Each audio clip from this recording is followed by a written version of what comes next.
மாண்புமிகு பேரவைத் தலைவர்களே, கிட்டத்தட்ட இந்த சிறு குறு விவசாயம் என்ன குறிக்கிடாதீங்க. மாண்புமிகு பேரவைத் தலைவர்களே குறிக்கிடக்கூடாது. அப்ப நான் பேசுவேன்.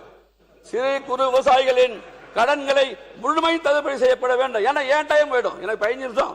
வாழ்வில் ஒளியேற்றுங்கள் என்று உங்களை நான் கேட்டுக்கொள்ள கடமைப்பட்டு இருக்கிறேன். அத்தோடு நீங்க இருக்கிறது வரைக்கும் நீங்க தான் முதலமைச்சர், யாராலையும் செய்ய முடியாது. இன்னைக்கும் லேட் ஆச்சு, சீக்கிரம் ஆட்டோ புக் பண்ண. எந்த ஆப்ல?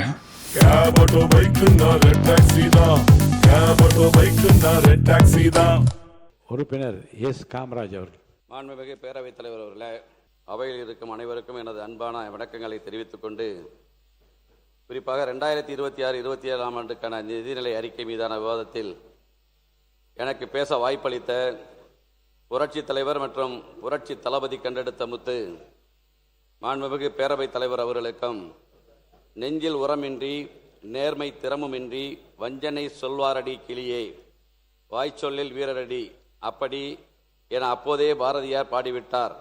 அப்படி இல்லாமல் கர்மமே கண்ணாயினார் என காரிய மாற்றம் மக்கள் நாயகனான தமிழ்நாடு முதலமைச்சர் அவர்களுக்கும், நிதிநிலை அறிக்கை தயாரித்து வாசித்த மாண்புமிகு நிதி மற்றும் திட்டமிடல் துறை அமைச்சர் அவர்களுக்கும், எனது கோரிக்கையினை ஏற்று மன்னார்குடியில் உழவர் சந்தையை பழைய இடத்திற்கே மாற்றித்தந்த நிதி ஒதுக்கீடு செய்து தந்த மாண்புமிகு வேளாண்மைத்துறை அமைச்சர் அவர்களுக்கும், இங்கே சபையில் கூடியிருக்கிற அனைத்து சட்டமன்ற உறுப்பினர்களுக்கும் இந்த நேரத்தில் எனது நெஞ்சாத வணக்கங்களை தெரிவித்துக் கொள்ள கடமைப்பட்டிருக்கிறேன்.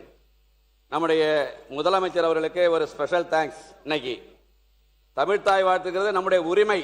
அந்த உரிமையை இன்றைக்கு நீங்கள் நிலைநாட்டி இருக்கிறீர்கள். நமக்கான உரிமையை, இத்தனை ஆண்டு காலம் பெற முடியாத உரிமையை இன்றைக்கு சட்டமன்றத்தில் உங்களுடைய தனி தீர்மானத்தின் மூலம் நீங்கள் நிறைவேற்றி இருக்கிறீர்கள். தமிழுக்கு உயிர் கொடுத்திருக்கிறீர்கள். தமிழ்தாய் வாழ்த்தை புதுப்பிக்க செய்திருக்கிறீர்கள். உங்களுக்கு ஒரு ஸ்பெஷல் தேங்க்ஸ். அதே போல காவிரி டெல்டாவை சேர்ந்தவன், நெல்லுக்கு ஊக்கத்தொகை, கரும்புக்கு ஊக்கத்தொகை, அதுக்கு ஒரு ஸ்பெஷல் தேங்க்ஸ். காவிரி டெல்டா மாவட்டத்தை சார்ந்தவன் என்ற முறையில்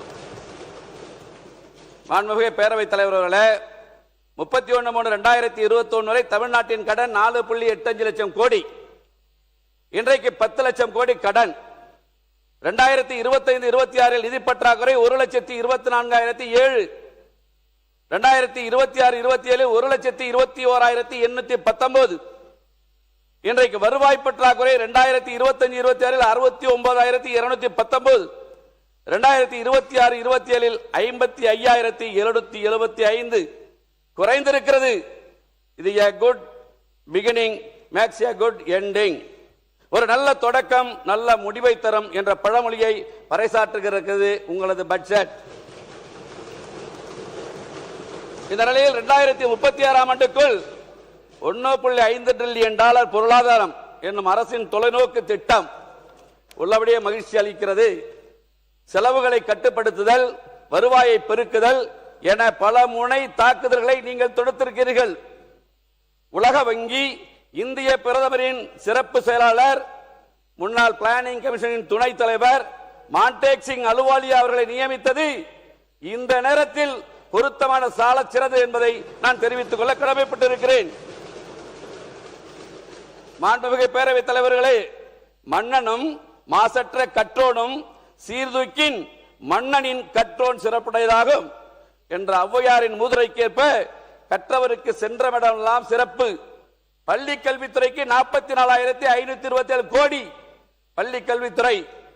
இன்றைக்கு 44,527 கோடி ஒதுக்கப்பட்டு போதைப் பொருள் இல்லா தமிழ்நாடு, ட்ரக்ஸ் ஃப்ரீ தமிழ்நாடு என்ற செயலி உருவாக்கம்.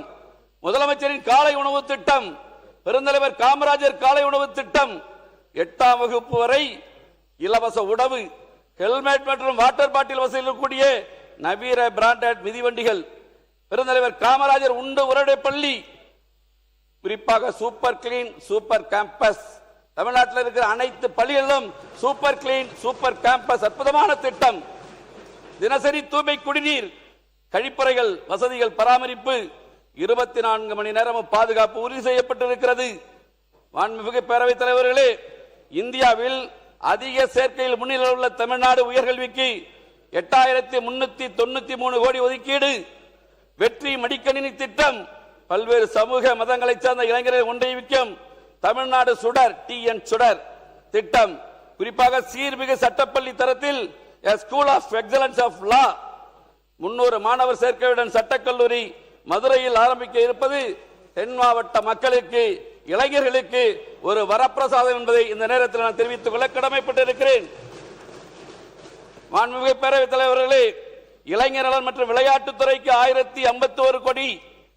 அதே போல மாண்புமிகு பேரவைத் தலைவர்களே, பெண்களுக்கு கருவுற்ற பெண்கள் மகப்பேறு நெருங்கும் வேலை மையங்களிலே தங்கி கட்டணம் இல்லாமல் உணவு, மருத்துவ உதவிகள், தொடர் மருத்துவ கண்காணிப்பு உள்ளிட்ட சேவை வழங்கும் பல்வேறு திட்டம், தாய் கேர் திட்டம், தொலைதூர மற்றும் கிராமப்புறங்களில் வாழும் மக்களுக்காக புற்றுநோய் பராமரிப்பு சிறப்பு மருத்துவ வழங்க மையம் கிளை ஹப் அண்ட் ஸ்போக் மருத்துவமனை அமைக்க உள்ளது.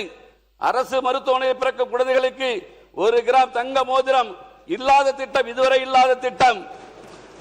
தாய் மாமன் தங்க மோதிரம் திட்டம், 1000 நடமாடும் முதியோர் சிகிச்சை மையங்கள், தடையில்லா மருந்து விநியோகத்தை உறுதி செய்ய 100 கோடி ஒதுக்கீடு, மருத்துவ நல்வாழ்வுத்துறைக்கு 23,357 கோடி ஒதுக்கீடு, குறைவற்ற செல்வமாக்க உறுதி செய்யப்பட்டுள்ளது. மேலும் 25 கால்நடை மருத்துவமனைகளை பல்நோக்கு மருத்துவமனையாக நம்முடைய அமைச்சரை விட சொல்லியிருக்கிறேன். எங்க மாவட்டத்துக்கு ஒன்று கொடுங்க, என் தொகுதிக்கு ஒன்று கொடுங்க, கோரிக்கை வச்சிருக்கேன், செஞ்சு கொடுங்க. முதலமைச்சர் மூலம் நான் உங்களை கேட்டுக்கொள்ள கடமைப்பட்டு இருக்கிறேன். அத்தோடு மாண்புமிகு பேரவைத் தலைவர்களே, 5 நிமிஷம் தான் போயிருக்கு. சமூக நீதி பிறப்பிடமாக கருதப்படும் தமிழகத்தில் ஆதிதிராவிடர் மற்றும் பழங்குடியினரின் சமூக பொருளாதாரத்தை உயர்த்த வெற்றி தொழில் முனைவோர் திட்டம், அண்ணல் அம்பேத்கர் தொழில் முன்னோடிகள் திட்டம், மண்ணின் மகள் திட்டம், அயோத்திதாசர் பண்டிதர் வாழ்விட மேம்பாட்டு திட்டம் மற்றும் ஆண்டோர் மேம்பாட்டு திட்டம் போன்றவைகளுக்கு 3,937 கோடி ஒதுக்கீடு. அனைத்து பெண்களுக்கும் திருமண நன்னாளில் 8 கிராம் தங்க நாணயம், ஒரு பட்டுப்புடவை. இந்த தமிழகத்தில் இருக்கிற பெண்களுக்கு ஒரு பட்டுப்புடவையும் 8 கிராம் தங்கம் வழங்குகிற உங்களது அற்புதமான திட்டம் பெண்களுக்கு வரப்பிரசாதம்.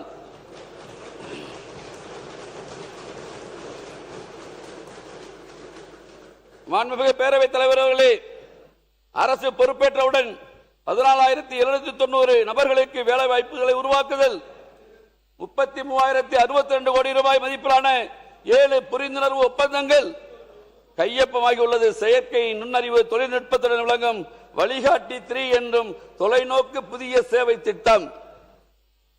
மாண்புமிகு பேரவைத் தலைவர்களே, பல்வேறு மாவட்டங்களை விண்வெளி தொழில் முதலீட்டு மண்டலமாக அறிவித்து இந்தியாவின் முதல் செயற்கை நுண்ணறிவு மற்றும் புத்தாக்க நகரமாக அறிவகம் என்ற நகரம் உருவாக்க இருப்பது. எஃகு உற்பத்தியை ஊக்குவிப்பம், பசுமை எஃகு உற்பத்தி முன்முயற்சி, தொழில் முனைவோருக்கான தொழில்நுட்ப முயற்சி இன்னும் பல்வேறு திட்டங்கள்.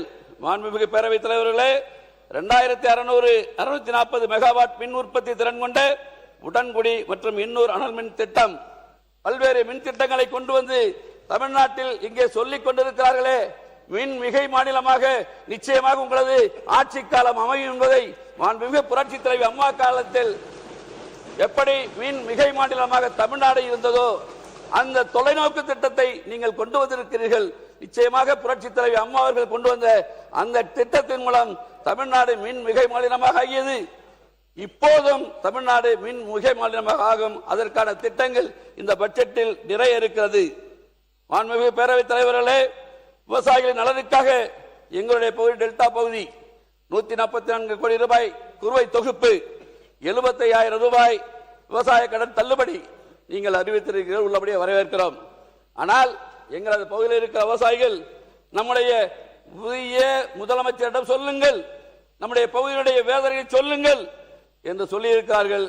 இங்கே இருப்பவர்கள் உங்களுக்கு எதிராக வாக்களித்தவர்கள், நான் உங்களை ஆதரித்து வாக்களிக்கிறேன். நான் உங்களை கேட்டுக்கொள்கிறேன், சிறு குறு விவசாய கடன்களை தள்ளுபடி செய்யுங்கள்.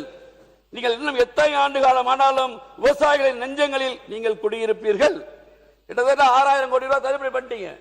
இந்த 8,000 கோடி ரூபாய் தான் இருக்கு. கிட்டத்தட்ட இந்த சிறு குறு விவசாயம் என்ன குறிக்கிடாதீங்க, மாண்புமிகு பேரவைத் தலைவர்களே, குறிக்கிடக்கூடாது. நான் பேசுவேன். சிறு குறு விவசாயிகளின் கடன்களை முழுமை தள்ளுபடி செய்யப்பட வேண்டும். ஏன்னா ஏன் டைம் போயிடும், எனக்கு 15 நிமிஷம் காலைல நீங்க கொடுத்துட்டீங்க, அதுக்காக நான் ஸ்பீடா படிக்கிறேன். இல்லைன்னா எல்லா பக்கத்தையும் பரட்டிக்கிட்டே வந்துட்டு இருக்கேன். ஒவ்வொரு பற்றி தான் படிக்கிறேன். குறிக்கிற காலையில் நீங்கள் சொல்லிட்டீங்க பேரவைத் தலைவரில். வேகமாக படிங்க, வேகமாக படிங்க. 15 நிமிஷம் முடிச்சிட்டேன். சிறு குறு விவசாயிகள் பெற்ற கடன்களை முழுவதும் தள்ளுபடி செய்யணும் முதலமைச்சர். எதுக்கு வேணாலும் கவர்ச்சி திட்டங்களுக்கு கடந்த காலங்களில் கடன் வாங்கியதை போல உண்மையான நல்ல திட்டங்களுக்கு விவசாயிகளுக்கு உதவுகிற இந்த திட்டத்திற்கு நீங்க எங்க வேணாலும் கடன் வாங்க. ஆனால் சிறு குறு விவசாயிகள், டெல்டா பகுதியில் இருக்கிற சிறு குறு விவசாயிகள் கடன்களை தயவு செய்து தள்ளுபடி செய்யுங்கள். எங்களது விவசாயிகளின் வாழ்வில் ஒளியேற்றுங்கள் என்று உங்களை நான் கேட்டுக்கொள்ள கடமைப்பட்டு இருக்கிறேன். அத்தோடு எங்களுடைய நன்னிலம் சட்டமன்ற உறுப்பினர் குறிப்பிட்டதை போல டெல்டா மாவட்டங்களை, வறட்சி பாதித்த மாவட்டங்களை அறிவியுங்கள். நிதி வரும்போது அவருக்கு உதவுங்கள். என்றைக்கு உபரி தமிழ்நாட்டிற்கு வருகிறதோ நல்ல திட்டம் மாண்டேக் சிங் அல்வாலியா வரி வருவாயை பெருக்க வேண்டும், ஊழலை ஒழிக்க வேண்டும். உங்களது எண்ணம் நிறைவேறும். அந்த நேரங்களில் விவசாயிகளுக்கு உதவி செய்யுங்கள். எங்களது மாவட்டம் வறட்சி மாவட்டம். மாண்புமிகு புரட்சி தலைவர் அம்மா அவர்கள் இருக்கும்போது வறட்சி மாவட்டமாக அறிவித்தார். வருவாங்க. அதே மாதிரி நாங்கள் உங்களை கையெடுத்து கும்பிடுறோம். ஒரு தடவை எங்களை பார்த்து இது அங்கேயே அறிவிச்சுவாங்க. நீங்க இருக்கிற வரைக்கும் நீங்க தான் முதலமைச்சர், யாராலையும் செய்ய முடியாது.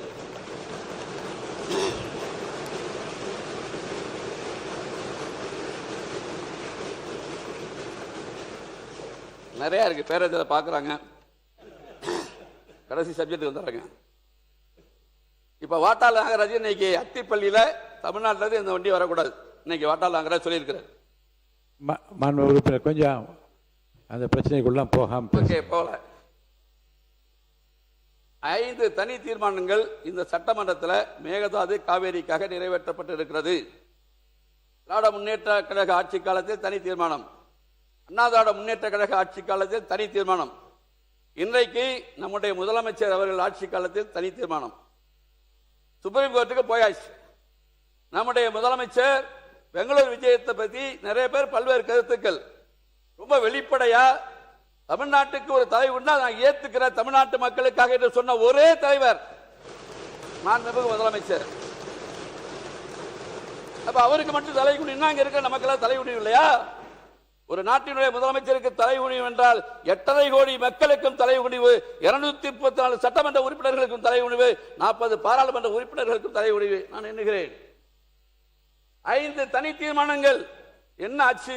அனைத்து கட்சி கூட்டம் நிறைய பேர் சொல்றாங்க என்ன ஆச்சு, அதனால என்ன ஆக போகுது? தனி தீர்மானம் போட்டாச்சு. ஃபர்ஸ்ட் பட்ஜெட் ஃபர்ஸ்ட் இதுல போட்டாச்சு. வேணாம் வேண்டாம் பேசி முடிச்சா டைம் போயிடும். இந்த தனி தீர்மானத்தினால என்ன ஆச்சு? எங்க கிராமத்தில் என்ன சொல்லுவாங்க அப்படின்னா, ஆபரேஷன் சக்சஸ், பேஷண்ட் டைட்.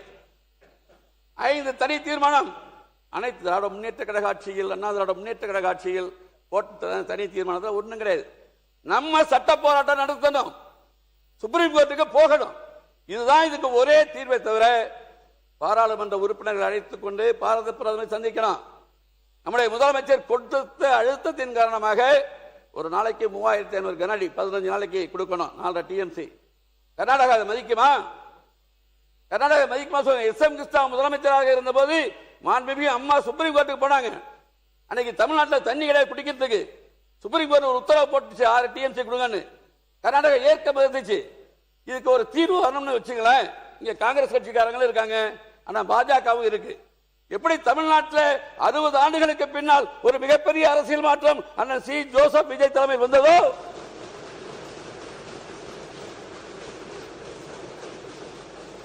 அதை போல கர்நாடகத்தில் காங்கிரஸ் பாஜக இல்லாத ஒரு அரசு அமையப்பெற வேண்டும். மத்தியில் பாரதிய ஜனதா காங்கிரஸ் இல்லாத ஒரு அரசு அமையப்பெற வேண்டும்.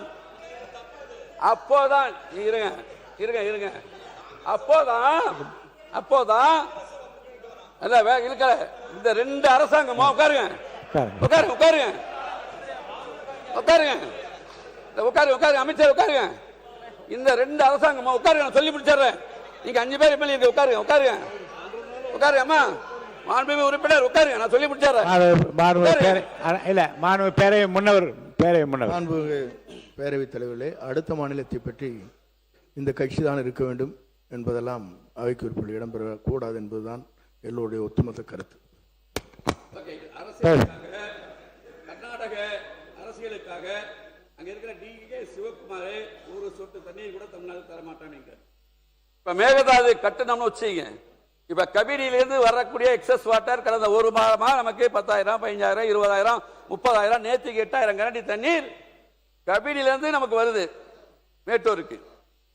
இந்த மேகதாது அணை கட்டுனா நம்முடைய மரியாதைக்குரிய சகோதரி சொன்னாங்க, சௌமியா பாட்டாளி மக்கள் கட்சியுடைய தலைவர், தருமபுரியிலிருந்து 4 கிலோமீட்டர், நம்ம தமிழ்நாடுலேருந்து 4 கிலோமீட்டர் சொல்லி இந்த மேகதாது அணை கட்டப்பட்டால் இந்த 10 நாட்களாக வந்த உபரி நீர் தடுக்கப்படும். அங்கே ஒரு சொட்டு தண்ணீர் கூட தமிழ்நாட்டுக்கு வராது.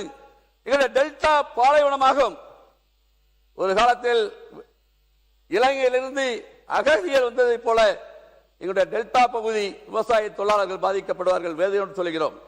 இதை அப்படியே தடுத்து நிறுத்த வேண்டிய பொறுப்பு நம்முடைய முதலமைச்சருக்கு அனைத்து தகுதி இருக்கு. இன்னைக்கு தான் 100 நாள் தான் ஆச்சு நம்முடைய முதலமைச்சர் பதவியேற்று. 10/5/2026 பதவியேற்றாங்க.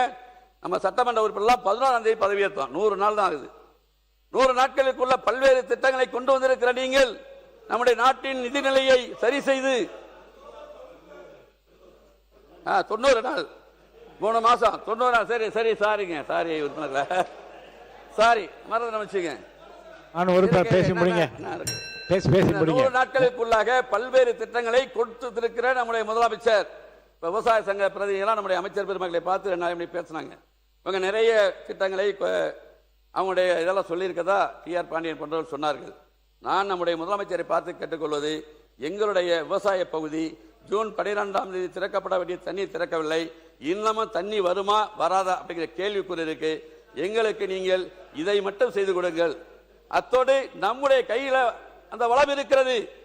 டெல்டா மாவட்டங்களில் ஆயிரக்கணக்கான ஏரிகள், குளங்கள், வாய்க்கால்கள், மிகப்பெரிய ஏரிகள் இருக்கிறது. எங்கள் பகுதியில் மிகப்பெரிய ஒரு திட்டத்தை கொடுத்து பொதுப்பணித்துறையின் கீழ் ஒரு சிறப்பு அதிகாரியை தஞ்சாவூரில் நியமித்து அங்கே இருக்கிற அனைத்து குளங்கள், ஏரிகள், வாய்க்கால்கள் மழைக்காலங்களில் இது போன்ற உபரி நீர் வருகிற காலங்களில் அதை தேக்கினால் எங்களுடைய டெல்டா மீண்டும் புத்துயிர் பெறும். குடிக்க தண்ணி கிடைக்கல. நாகப்பட்டினம் உப்பு தண்ணி 200 அடிக்கு எங்க போரெல்லாம் போயிடுச்சு. இதை எடுக்க எடுக்க கடல் தண்ணீருக்கு அடக்க அதிகம். அந்த பிரஷர்ல எங்க நீடாமங்கலம் நீடாமங்கலம் வருது. அதனால ஒரு குடிநீர் கிடைப்பதற்கு வழிவகை செய்ய வேண்டும். அனைத்து திறமைகளை ஒருங்கே பெற்றிருக்கிற நம்முடைய முதலமைச்சர், இளைஞர்கள் அமைச்சர்கள், இளைஞர்கள் சட்டமன்ற உறுப்பினர்கள், இளைஞர்களால் எதை வேண்டுமானாலும் செய்ய முடியும் என்று இருக்கிற இந்த நிலையில் எங்களையும் நீங்கள் காப்பாற்றுங்கள், எங்களுக்கு வாழ்வழிகளை சொல்லி முடிக்கிறேன். நன்றி, வணக்கம். இன்னைக்கும் லேட் ஆச்சு, சீக்கிரம் ஆட்டோ புக் பண்ண. எந்த ஆப்ல? கேப் ஆட்டோ பைக்குன்னா ரெட் டாக்ஸி தான். கேப் ஆட்டோ பைக்குன்னா ரெட் டாக்ஸி தான்.